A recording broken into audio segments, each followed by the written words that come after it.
Thank you for the introduction, Corey. In today's presentation on cancer drug resistance, I'll start by briefly overviewing the evolving landscape of resistance, describe some of the rationale behind the four-step strategy, and then give some examples of selective resistant models.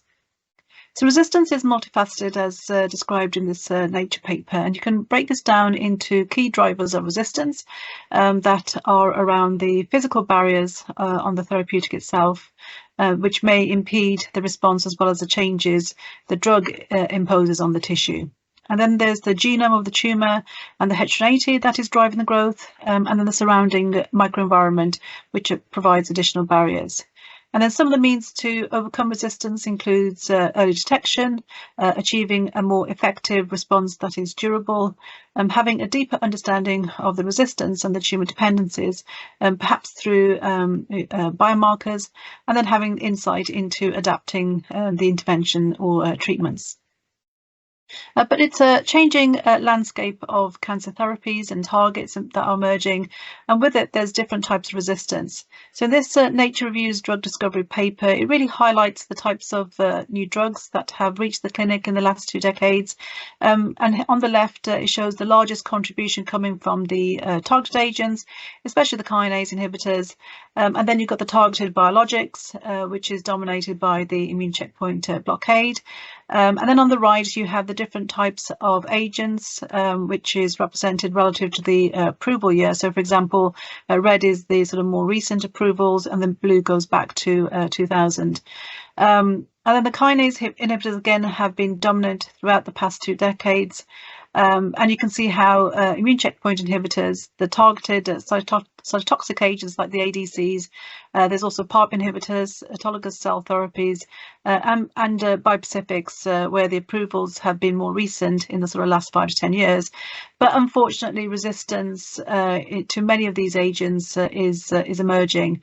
And with that, our preclinical models also need to evolve to match this new landscape of resistance. So as resistance can be multifaceted, there's an increasing number of new agents, there's a range of new targets. So having a preclinical toolbox with a range of models really can provide a number of options for those different types of therapeutics and the resistant mechanisms. And so this diagram captures the different models from in vitro, 3D in vitro as well, ex vivo and in vivo at Crown. And we want to really provide more than just cell lines or genetically engineered mouse models to improve the scalability and also be more translationally relevant. And engineering of mouse strains to enhance the immunodeficiency has enabled more patient-derived models like the PDX to be created, which are more closely related than the standard sort of cell line models. And then the severe immunodeficiency in mice such as NSGs has also enabled the reconstitution of the human immune system in animals. And then with the implantation of human tumours, it really allows the interrogation of immunotherapeutics. There's also more choices for immune competent systems. So alongside the sort of standard syngeneic systems, there's the human targets that have been expressed in the immune competent mice, and also in syngeneic lines. So this is by transduction with the CRISPR engineering. And then there's also the human relevant mutations in the GEM models, where we've harvested these tumours to make more allograft models similar to the syngeneics. And then we can profile all these models for the response to immune checkpoint inhibitors, and also look at the infiltrating lymphocytes. The imaging capabilities to model orthotopic metastatic disease as well. And then we've also got the high content imaging, which is used for more complex 3D sort of organoids, and also the ex vivo patient tissue, which can be done for screening a range of different types of therapeutics. And further information on all of these sort of model systems can be found in our databases, and I'll mention more about this shortly, but here's the link, so you can follow the link to access the databases. So this expansion of the models and the capabilities really enables us to offer a more integrated approach from discovery to translational oncology. So, for example, the patient-derived models can be found as part of our in vitro discovery, in vivo pharmacology, and then also in the translational oncology in the form of mouse clinical trials. And these models can be standalone or integrated with other complementary services, such as the biomarkers and the in silico solutions. We have our biobank of clinical specimens, so there's clinical history from an extensive sort of collaborative clinical network of more than 60 different entities across the globe, so the US, Europe and Asia. And we also have biologics discovery at the top here, where we can generate new therapeutic antibodies, bispecifics and ADCs, and then take these forward into functional and pharmacological studies for full therapeutic characterization. So to assess resistance, an integrated preclinical approach is needed to be adopted to evaluate the phenotypic features and measure therapeutic impact in ideally the most relevant system. And this may not necessarily be the patient-derived systems, but just because of some limitations, but just identifying the right system. So with the different mechanisms of resistance, the different types of therapeutics, and the different types of models, the ways to model resistance can be quite complex to navigate. So we came up with a simple 4-step strategy to specifically identify those models that will be right for resistance. So this is shown here, and the first step is to define what the resistant phenotype of interest is. And this may seem obvious, but being specific about the clinical response to the resistance profile that is needed to target therapeutic will then determine whether this can be modelled preclinically, or specifically what questions about the resistance needs to be answered sufficiently to identify how to approach this. And then are there any acquired or intrinsic resistance already available that can fit this purpose or this phenotype? In general, acquired resistance is preferred, but an intrinsic model may be sufficient. So searching and selecting the most appropriate preclinical model, which can recapitulate that clinical phenotype resistance, may actually be sufficient. And then if there isn't available, when there's no relevant model, can that resistance model be created? Or sometimes the mechanism is unknown, and so the best course of action may be to generate the most appropriate model system to mimic resistance, or maybe potentially identify the resistance. And there are many different ways that this can be achieved, and I'll talk a little bit more about that shortly. And then finally, characterizing the resistance, not only pharmacologically in response to the therapeutic agents, but also by applying deep learning to really interrogate any responder, non-responder profiles to identify strategies to overcome resistance, and also potentially identify biomarkers or a guide on patient stratification for precision medicine, and also which will obviously produce the best success in tackling resistance. So if we start with the first step, so there's various standard care agents, and some of these new sort of therapeutics that are emerging, that are available depending on the cancer type or the molecular target or the stage of the disease. And initially you'll see there's very good response to these agents. So this is shown on this sort of right-hand diagram. Or conversely, on the left, there is a lack of response or an intrinsic resistance. Eventually, resistance may emerge in the sensitive model, which tips the balance, causing tumour relapse and disease progression. And then some of the mechanisms of resistance as shown in the middle could be on target, like cancer adapting, acquiring resistance, acquiring targeted alterations, or it can be off target, such as factors related to the uptake, the efflux, the inactivation. There could be alterations upstream or downstream of the target, or associated with the tumor microenvironment. And so these different mechanisms of resistance will require different types of models to evaluate how to overcome that resistant phenotype with the different options. So this is why this step one is very important here. And what's also important is then to try and resensitize a cancer to respond to an alternative treatment. And this could be guided by specific biomarkers. And ideally, those predictive biomarkers really will help identify the right treatment, which will be more beneficial to treat cancers more precisely, especially at the early stages, to avoid poor response and eventual resistance emerging.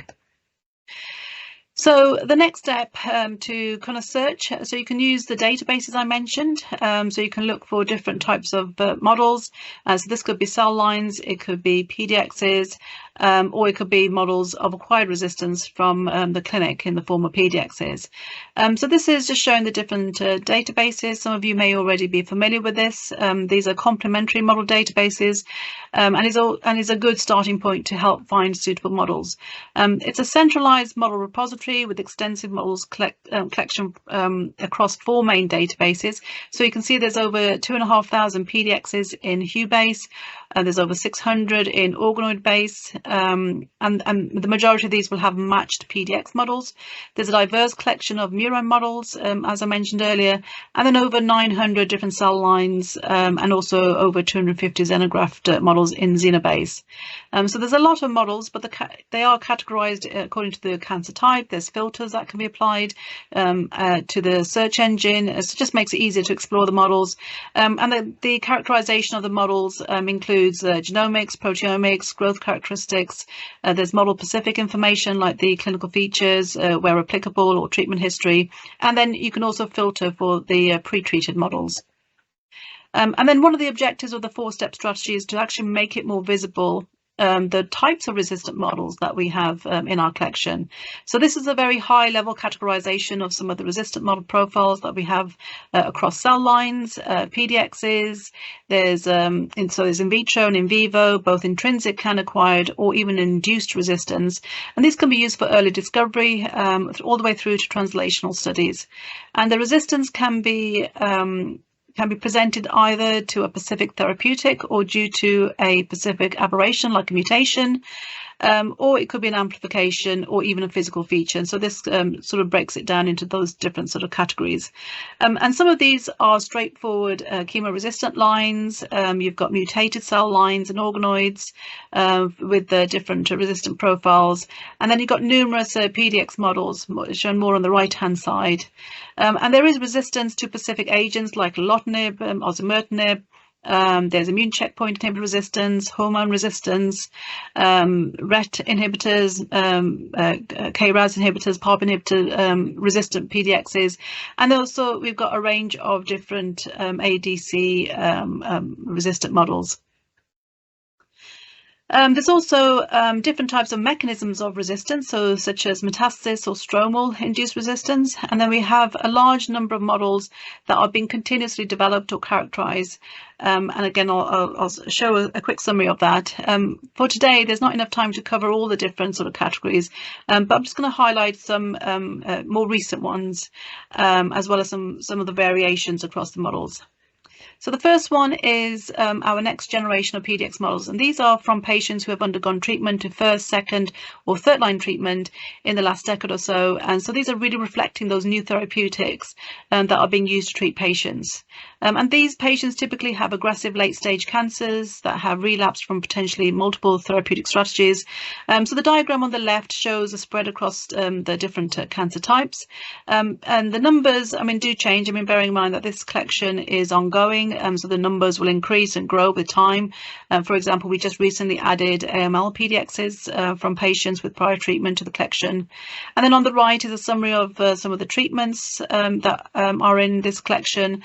So again, a lot of chemotherapeutic, and as this is still first-line treatment for many cancers, but you can see there's hormone treatments, especially for breast cancer and prostate cancer. And then there's combinations, targeted agents, and also immune checkpoint inhibitors and immunotherapy here at the top. There's a large number of unspecified, so these are investigational drugs, and the information of these are typically released later as these patients are enrolled, and then eventually they'll fail that treatment and the information is provided. So clinically pre-treated PDX models from the KRAS mutations. So these are ones that have emerged recently that we've characterized. We have a number of different models that have KRAS mutations. And this table shows the various models for colorectal cancer you can see the different types of KRAS mutation on the right hand side. And these patients are receiving the first line treatment, which is typically FOLFOX, and then there's some combinations or treatment with Avastin, and then also you can see the G12C inhibitor Krazati, which was approved for non-small cell lung cancer a few years ago, and has only recently this year been approved for colorectal cancer in combination with cetuximab. So in this particular patient that is shown in bold in the orange is from a Caucasian female patient who had metastatic adenocarcinoma, which harbored the G12C mutation. So the patient was given Krazati with SHP2 inhibitors. So this was still an investigational agent, as it hadn't been approved yet in colorectal cancer.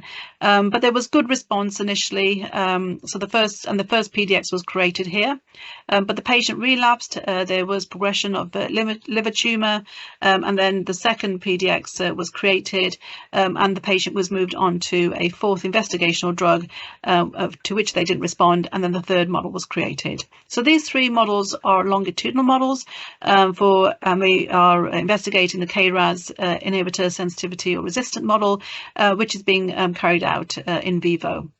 So here you can see the growth profiles of the subcutaneous G12C colorectal PDXs from the three different models from the same patient. The original model from the patient who was initially responsive to KRAS inhibitors. So here we are using sotorasib and adagrasib, and they both show very good TGI in the PDX initially, but there's not complete tumor regression, and eventually there's outgrowth of the tumor. In the relapse models, where there was liver metastasis, there is a weak response to both agents, especially to Krazati here, which was very similar to the patient, but obviously there seems to be a slightly better response to sotorasib, but these still are representing progressive disease and referred to as resistance. And then you can see in the third model, the response is not as sensitive. So these are currently undergoing further characterization to understand the sort of mechanism of resistance, but initially on-target mutational sort of sequencing has identified an additional mutation at Q61H. Now we do have other KRAS inhibitor resistant models which are undergoing development, and this includes G12D mutated patients who've then undergone KRAS PROTAC treatment and also G12D inhibitor treatment. So these models will be available soon. We also have a KRAS panel of organoids for in vitro screening. So I'm just going to pivot to the organoids here, and this slide gives you a breakdown of the different cancer types. We have over 20 different tissue types in our collection, and you can find the information about this collection in our organoid database. We have an exclusive use license for preclinical oncology to use the methodology created by the Hans Klever's lab, and we have over 1,000, we have thousands of PDX models, so we're growing this organoid collection from our PDXs, which is shown on the left-hand side, continuously. So the database is being updated in parallel. So you can see the numbers will grow over time. We've also published with Hans Klever and Hub on how we created these PDX organoids, which we refer to as PDXOs, and the characterization of these models is shared in that publication. We also have a patient-derived organoid collection, which include both tumour and normal tissue organoids, and this is because the idle stem cells reside in any tissue, so you can create organoids from both normal and diseased tissue. We have, in some cases, some matched metastatic models, and also some normal organoids in this collection.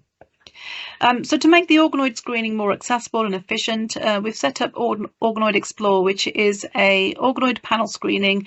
It provides drug response profiles in the tumor organoids and also a handful of normal organoids. This screen runs every 3 months with a pre-selected panel. There's up to 50 models. It's very quick, within 6 weeks. It's a 5-day incubation with a CTG readout, so you get IC50 or drug combination analysis, and this can be coupled with downstream biomarker analysis or further studies like PDX, or maybe narrowing it down to a specific collection of organoids. And the panel consists of both the PDOs and the PDXOs across 7 different indications with different mutational profiles. You can actually select to screen compounds in the full panel, or you can pick a subset based on mutation, indication, or specific biomarkers. So, for example, as shown here at the top here, a KRAS panel, which is across 4 indications. So there is options to be ultra flexible here. So you can just as long as you select a minimum of 20 models, then you can jump on this organoid screen, which is set like I said, every quarter. So in this example, it just shows how the Organoid Explorer, and this is the full panel here, can differentiate the sort of efficacy response for specific targeted agents, and this will be then profiled against the different mutational backgrounds. So here, for example, the KRAS mutations are quite diverse in the Organoid Explorer full panel, which is shown on the heat map figure. So you can see here, which is the more sensitive models, the G12C models are clustering, which you would expect. There is still a variation response, as shown here in the bottom left, but the organoids provide a fast and effective way of profiling the response and potentially identifying low responders, or the lack of response maybe because of those secondary KRAS mutations. And there's also potential for identifying combination strategies here as well. So, for example, with SHP2. The models can then be selected for evaluation in vivo, and we have actually an in vivo matched model for some of these organoids. So, for example, here, this is the sort of different G12C mutated models in the IC50. So this yellow one here at the bottom has a matched PDX. So you can see in vivo that there is quite good sensitivity here to KRAS inhibition. But there is also tumor progression, so there is obviously heterogeneity in these PDX models, so not complete regression, which then can be used to generate a model of resistance. So this is an induced model. So with several rounds of drug exposure and passaging on, you can see that with the outgrowth of the tumors, eventually you end up with a very resistant tumor phenotype. And this model is currently undergoing characterization, so we can understand how and why that phenotype has now changed to a resistant one. And then going back to the pre-treated patient collection, so we've also have a series of lung PDX models from patients with KRAS G12C mutations, and this particular model was established from tumor tissue following clinical resistance after treatment with sotorasib, and followed by a combined therapy with adagrasib and a SHP2 inhibitor, TNO155. RNA sequencing and WES data also showed that in these models, in these samples, there was FGFR4 mutation and a MYC amplification. And in the first PDX model, which was showing very good sotorasib response, which is shown in the red, but there was still continuous growth, which was consistent with the sort of clinical observations. So we could consider this being partial remission by sort of clinical standards. The response to adagrasib or crizotinib was slower to impact, so that's shown in the green here. However, the combination treatment with adagrasib and the SHP inhibitor potentially looked like it was controlling the disease progression much better, and you can see the tumor shrinking continuously here towards the later stage of the study. In the more resistant model phenotype, you can see how that response then is lost. So either to the monotherapy or the combination.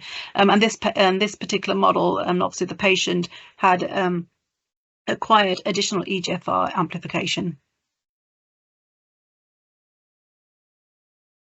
Next, looking at ADCs, which have been recently approved. We've got a number of models here that are coming through that include patients treated with ADCs targeting TROP2, B7H3, and also HER2. So this is a 71-year-old male lung cancer patient, and they've received multiple treatments since 2017, and this is listed here. So you can see carboplatin, pemetrexed, and also even given osimertinib, which had no effect, and then they were progressed onto Enhertu in 2020. But they didn't respond despite the sort of HER2 expression, and so we moved on to a WEE1 inhibitor, and this was then stopped due to dose-limiting toxicity. And at this stage, the sample was collected to create the PDX model. So following the establishment of in vivo growth and also the HER2 expression, which was confirmed by RNA sequencing and IHC and also FISH. In vivo, so this first study, which is just IV administration of Enhertu, showed a very good initial tumour regression at 10 mg/kg. However, tumour progression resumed after about a fortnight, which mirrored again the sort of clinical response in the patient, where they only received 5 cycles of Enhertu.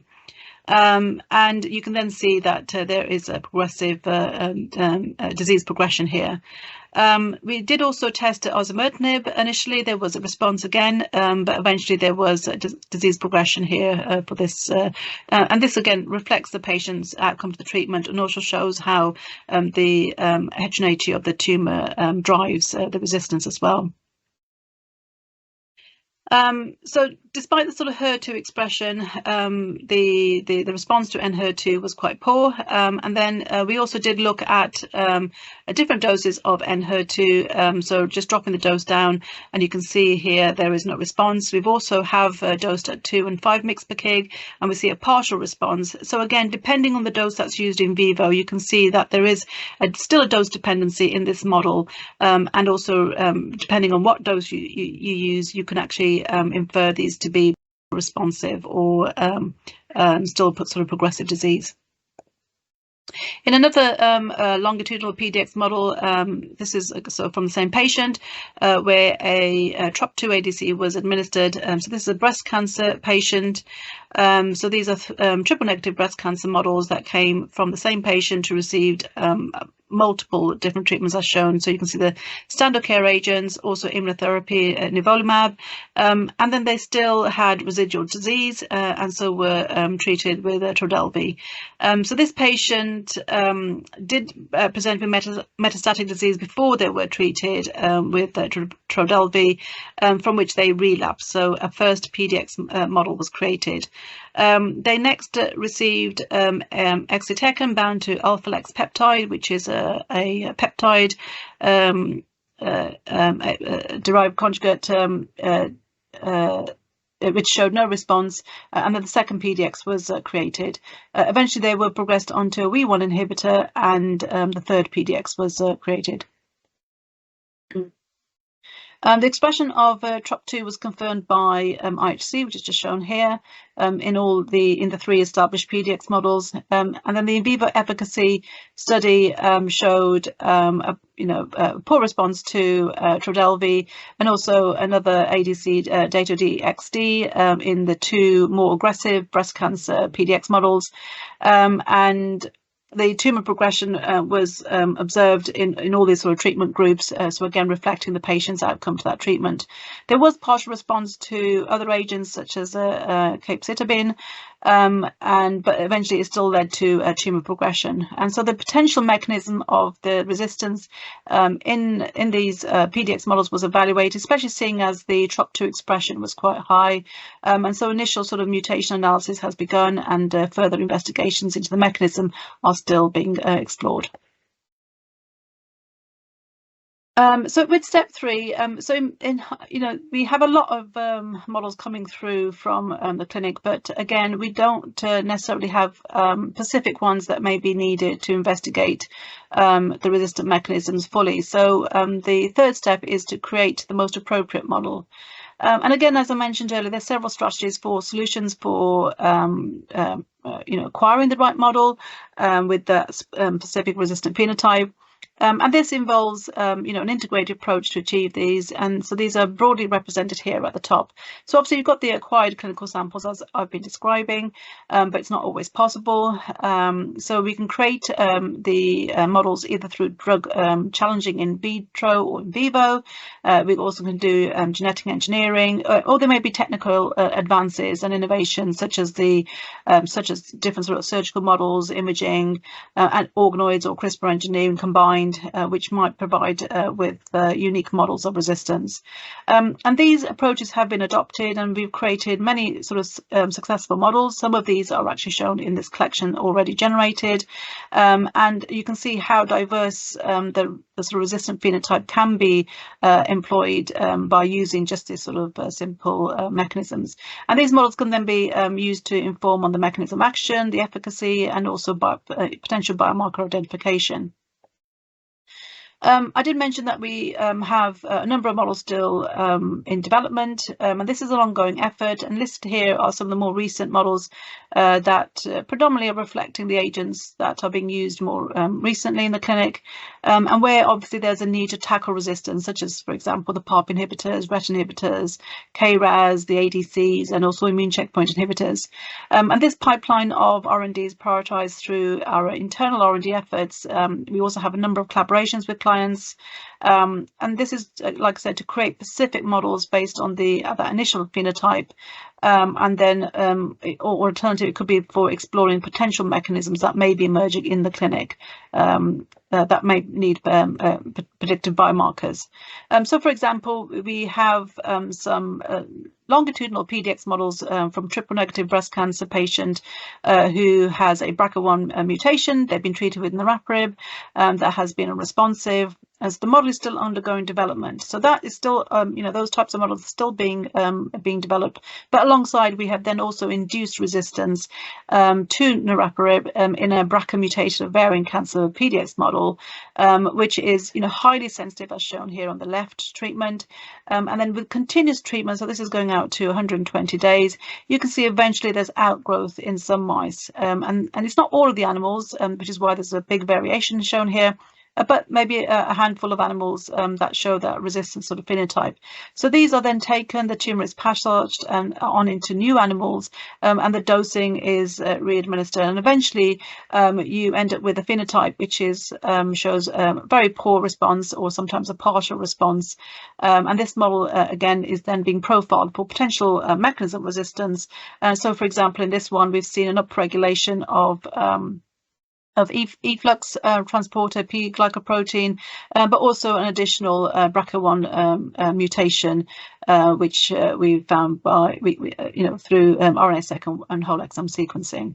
So again, this model is still undergoing characterization, but it just shows how specific and how different types or methods can be used to create the different models. So we can engineer models. We have a range of different capabilities, including CRISPR-Cas9 workflow, which is just shown here. And then we can apply the method depending on the model. So, for example, cell lines are easier to engineer in comparison to PDXs. And then the models can be used for a number of different purposes, both in vitro and in vivo, and also resistant modeling. So I just wanted to highlight the engineered cell line models, especially seeing as the PDX models can be more difficult or challenging to engineer. And by using the cell line models, we can actually create a more diverse collection of resistant mutations. And the first I want to touch on were the sort of very sort of early discovery models, the BAF3 collection of lines. And this BAF3 collection are really custom or novel mutated cell lines, which are generated with the specific mutations, which are then characterized in vivo. So you can see how one of these models was progressed, and we can show good sensitivity to certain agents. This is a pro-B cell line. It's dependent on interleukin-3 for survival and proliferation. So when you do the transduction with a specific driver gene or mutation, these cells become independent of interleukin-3 and then more dependent on that transduced driver gene or mutation.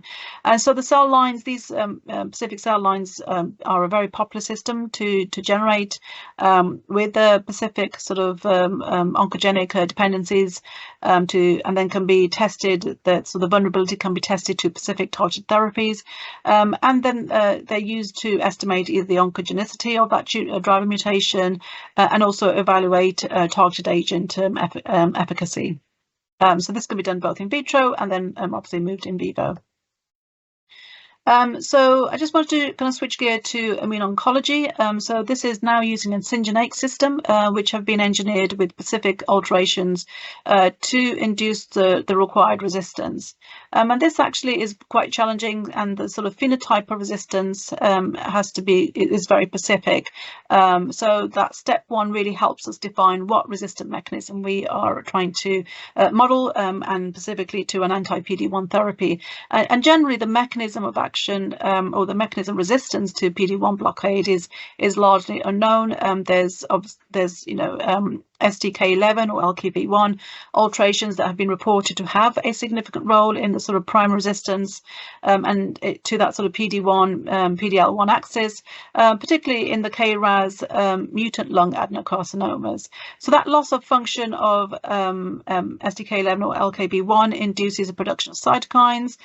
So this includes the CXCL3s or 7, interleukin 33, and the GCSFs, and this leads to MDSCs and neutrophil recruitment, which then eventually impede the T cell trafficking activity.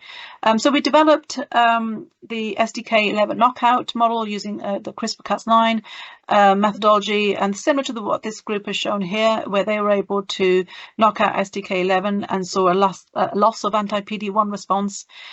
We used a CT26 colorectal cancer syngeneic line, so this harbors a KRAS mutation, and we then use this to evaluate obviously the response to immune checkpoint inhibitors. The STK11 deletion was verified by Western blot, and then in vivo we could see an increase in the tumor growth and the loss of PD-1 efficacy in the STK11 knockout CT26 model. So this is the blue line on the bottom graph here in comparison to a sort of partial response in the wild type line. And then the combination with the trametinib, which is a MEK inhibitor, with anti-PD-1 produced a significant anti-tumor activity, which is shown here in the left, in the orange, in comparison to the monotherapy, which is shown in the yellow. And then we also tested a second, so it's an undisclosed MEK inhibitor, which produced even better anti-tumor activity against both the sort of actually both the parental and the knockout line, than trametinib, either as a monotherapy or a combination, but also showed a good recovery for the anti-PD-1 resistance. To further characterize the models we did, and to understand the mechanism, we did sort of flow cytometry profiling to look at the infiltrating immune cells, and observed that with the MEK inhibitors there was a decrease in the MDSCs, which is shown here on the bottom right, and also the CD8 positive T cell infiltration was also restored, which correlated with that sort of anti-PD-1 efficacy in the combination in the knockout tumor. So this engineered models in an immune competent model was absolutely necessary for evaluating this specific mechanism resistance, because a fully functional immune system was needed to assess the combination in a sort of clinically driven mechanism. Although it might be a mouse system and has certain limitation, it was still sufficient to kind of understand the underlying mechanism and assess the potential combination. And we have more in the pipeline as well. We have B2M knockout and also JAK1/2 knockouts as well. And now just moving on to looking at metastasis models to kind of mimic the late stage disease at different sites, which may impact the drug bioavailability and sensitivity. And this diagram just shows that the distant metastases have different, obviously, tumor microenvironments, and there can be some limitations in modelling the metastatic stage. So modelling disease progression to get a resistant phenotype may actually then need some consideration in model development so that the right model is identified or created to fit the purpose. And in this example, which is breast cancer, it shows how different stages of the disease can be mimicked in mice. The tumour implanted in the mammary fat pad pad of mice to model invasion. You can get spontaneous metastasis, and then for distance, more experimental models are then used to kind of mimic some of the more distant sort of sites. So here, the MDMB231 triple negative breast cancer line, which has been labelled, is injected into the mammary fat pad, and using optical imaging, you can actually quantify the tumour, which is just shown here on the right, on the top, and you can actually quantify a therapeutic response. So, for example, Taxotere here used to treat this particular breast cancer model. The incidence of metastasis is quantified at end stage here as a signal from that sort of primary lesion is just a little bit too bright and masks the signal from those micromets. But the frequency of the metastasis in like a cohort of mice at the end can be seen to be quite different depending on the metastatic site. And as you can see, the lung and the lymph node incidence of metastasis is very common, whereas liver, brain, and the bone is less so, making it more difficult to maybe model some of these smaller sort of metastatic lesions. So the alternative is then to look to using experimental models of the metastasis, and here the cells are injected into intracardiacally, and this will mimic late stage breast cancer with bone metastasis. So this model displays osteolytic lesions, as shown here by the X-ray and the histology. We can do quantification of the tumour mass with MRI or optical imaging, and then so therefore the primary lesion isn't impeding this, and then you can add and use standard care agents for bone metastasis, which is pomidronate here, which can reduce that tumour burden. But Taxotere is also very effective at inducing tumour kill. So as you can see here in these 3D optical imaging, where an untreated mouse, the untreated mouse shows survival up to about 3 to 4 weeks, and this is because there's a loss of clinical condition due to the bone lesions. Whereas on the right, you can see at 8 weeks, the bone lesions have disappeared, and there is prolonged survival. But now the clinical endpoint is driven by the brain metastases, which are unresponsive to Taxotere treatment due to limited penetration of the blood-brain barrier. So this model, therefore, maybe in combination with the blood-brain barrier penetrating agents, may prolong the survival beyond 8 weeks. But this is, again, a very clinically relevant model for stage 4 triple-negative breast cancer, where the treatment options for patients are very limited. However, it's still going to be more challenging to model this brain metastasis using this model. It's very effective for modeling the bone metastasis, so alternative experimental models need to be evaluated. And here this just shows how, because brain microenvironment is a common site for metastasis for many different cancers, not just breast cancer but lung amongst others, and it can cause morbidity and mortality, so it's an area of high unmet need. So here we can therefore directly implant the tumour of interest into the brain, and this is just showing NCI H2228 cell line, which harbours an EML-ALK fusion, and it's implanted stereotactically into the brain, and shows limited response to crizotinib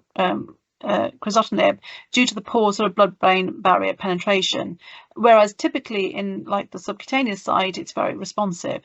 Here, alectinib, on the other hand, shows good tumour regression, and that's because of the sort of blood-brain barrier penetration.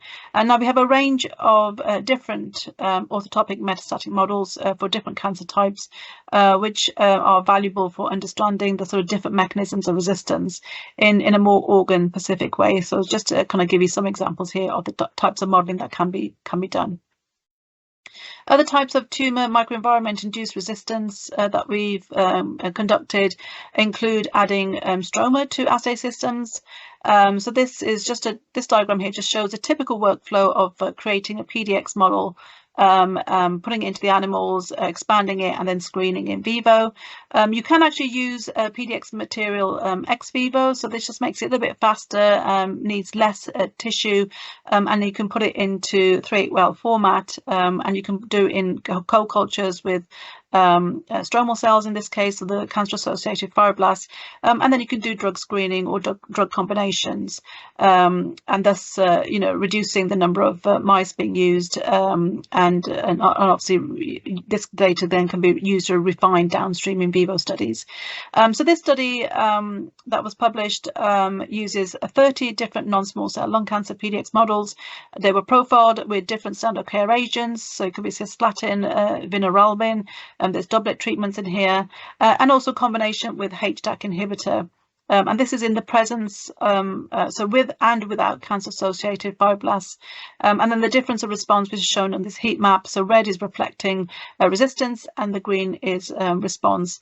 So in some cases, we saw increased resistance in the presence of cancer-associated fibroblasts. So for example, here, this is an EGFR activating mutation model. It shows exquisite sensitivity to alatinib, as you would expect, but in cold culture with the cancer-associated fibroblasts, you can see that there's a shift in the IC50, so it's much higher, demonstrating that there is some resistance to treatment with the cold culturing. And then in combination with HDAC inhibitor, resistance was reduced, and this was across a number of different models, and we did actually move these from in vitro to in vivo, and can also observe fibroblasts inducing resistance, which could be recovered with the HDAC inhibition.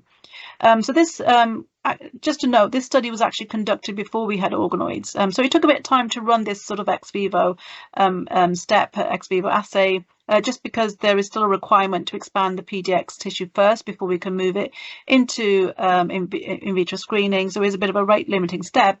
Whereas now with organoids, this type of screen is much faster, and we can use it for a number of different cancer types. And as the organoids have already been established, they're maintained in 3D. So technology really and the new innovations can help refine modeling of resistance.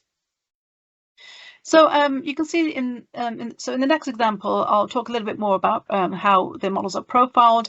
But to really support the sort of preclinical studies, we have a range of omics capabilities to dive deeper into understanding the target and the drug effects. And there's many different sort of analysis services that we can provide, which is just listed here. So for example, you can see the genomics and transcriptomics, which we apply to all of our models. We have a range of proteomics, both standard and advanced. We can do the spatial biology and digital pathology, immune profiling, and then we have bioinformatics support to analyze the data, because it can be quite complex with some of the screens. So here, in this example, so I'm going to go back to EGFR resistance, and this was focused around using cell line models, again, just because they're easier to handle, and we can create these models quite quickly. And the reason for this was specifically the sort of looking at the off-target mechanism resistance, which are also emerging in the clinic. Obviously, there's some sort of well-known mutations and next-generation inhibitors that have been created. So the objective here was to really kind of see if you could model these sort of bypass signaling signaling activation as a specific mechanism of resistance phenotype, which may not typically be available in some of the clinical models that we've acquired.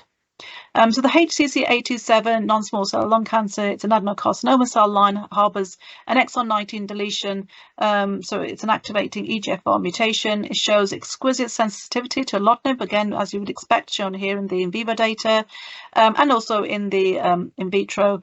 But through in vitro continuous exposure to alatinib, as well as gefitinib, we created a number of lines which showed weaker response to the EGFR inhibition, and we could also confirm that the initial sort of exquisite sensitivity, the sort of tumor regression, was lost, and we were now seeing progressive or a partial response in our in vivo model. So this is referred to as EGFR-ER model. Once created, we did actually do some profiling of this model, just to firstly check that with SDR profiling, looked at gene expression and sequencing, and we found that there was a c-MET genomic amplification, and also AXL gene expression, as shown in the data here. We did also confirm that there was still the exon 19 mutation, and also that there was no exon 20 mutation, so the T790M mutation. And then to qualify the resistance was actually driven by c-Met. We did combination studies in vitro to show that the sort of loftinib and crizotinib combination effect and identified strong synergy score, which was calculated by CalcuSyn in these resistant models. And so this also guided on moving the model forward with crizotinib combination treatment. So here the mice again bearing both the wild type and the resistant HCC827 model. They were both dosed with loftinib. Again, you can see the sort of exquisite sensitivity. Crizotinib was also ineffective in the wild type model, which didn't have c-Met amplification, but in the resistant model, you can see there's now a partial response, but also the combination did recover that exquisite sensitivity, that tumor regression that we initially saw in the wild type model. So again, confirming that the mechanism resistant was driven by crizotinib. We did actually also, we did actually also look at resistance to other agents, so or irradiation, and we found that because the c-Met is a sort of a universal resistant mechanism, that in the resistant, the amplified model, there was also resistance to irradiation, and then which could be rescued with crizotinib combination. Here, so this model has been widely used across a number of different studies, combination approaches, and in this published study, it provided kind of insights into how to overcome resistance and reinstating that sensitivity that was initially lost. Here, the group who published this paper showed durable response to a bispecific antibody which targeted both EGFR and c-Met, which is shown here at the top, for increasing the survival of the resistant in the resistant model. And also they used some of our PDX models, which also had EGFR mutations, just shown here at the bottom, and also showed a good durable response here. In a follow-up study published in Molecular Cancer Therapeutics, the sort of potential to overcome resistance to third-generation EGFR inhibitors like osimertinib, and also with sort of that dual targeting bispecific was evaluated, because there was also osimertinib resistance that was observed in this ER1 c-Met amplified model. So the mass spec based quantitative proteomics and the phosphoproteomics shown on the right here was really applied to understand the resistance and why that resistance was emerging, and how the mechanism was overcoming sensitivity. So the phosphotyrosine kinase for the bispecific and osimertinib are shown here, and they identified unique rewiring of phosphorylation, specifically driven through the Circ family of kinases, and this allowed the tumours to escape that sort of EGFR inhibition. And then here you can see the sort of phosphoprotein networks for the different treatments in the model. And then based on this finding, a combination of osimertinib and Circ inhibitors in vitro was identified as a potential novel strategy for overcoming this resistant mechanism.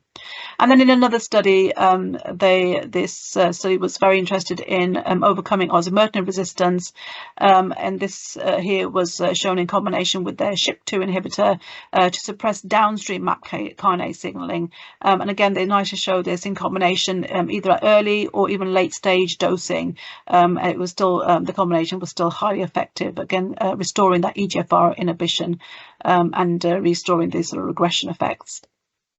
So hopefully I've been kind of able to show how valuable these resistant models can be for understanding resistance and preventing resistance. Even though this specific example was an induced cell line model, it was still invaluable in assessing novel agents and pathways and identifying combination strategies.